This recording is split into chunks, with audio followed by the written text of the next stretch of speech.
قم للمعلم وفه التبجيلا، كاد المعلم أن يكون رسولا.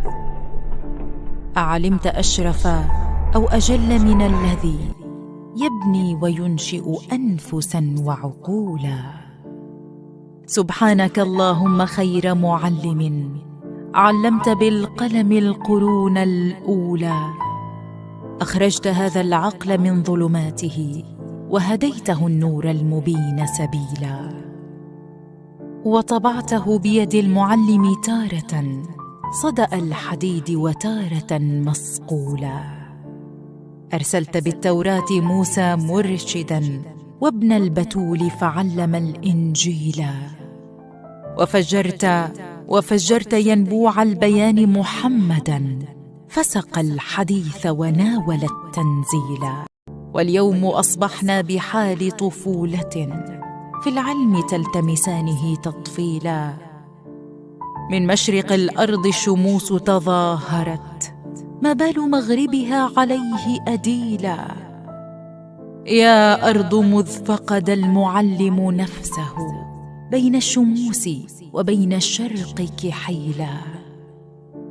ذهب الذين حموا حقيقة علمهم، واستعذبوا فيها العذاب وبيلا. في عالم صحب الحياة مقيدا بالفرد، مخزوما به مغلولا. صرعته دنيا المستبد كما هوت، من ضربة الشمس الرؤوس ذهولا. سقراط أعطى الكأس وهي منية، شفتي محب يشتهي التقبيلا. عرضوا الحياة عليه وهي غباوة، فأبى وآثر أن يموت نبيلا. إن الشجاعة في القلوب كثيرة، ووجدت شجعان العقول قليلا.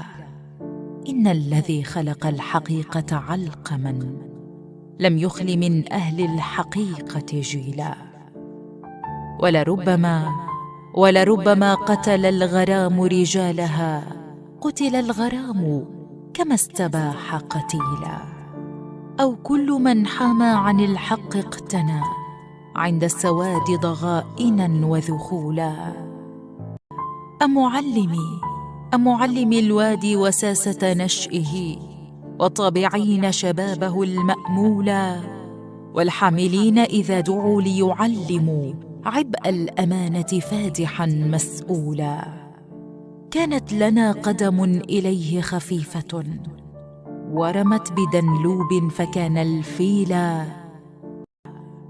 ربوا على الإنصاف فتيان الحمى، تجدوهم كهف الحقوق كهولا. فهو الذي يبني الطباع قويمة، وهو الذي يبني النفوس عجولا. ويقيم منطق كل أعوج منطق، ويريه رأيا في الأمور أصيلا. حيوا من الشهداء كل مغيب، وضعوا على أحجاره إكليلا. ليكون حظ الحي من شكرانكم جما، وحظ الميت منه جزيلا.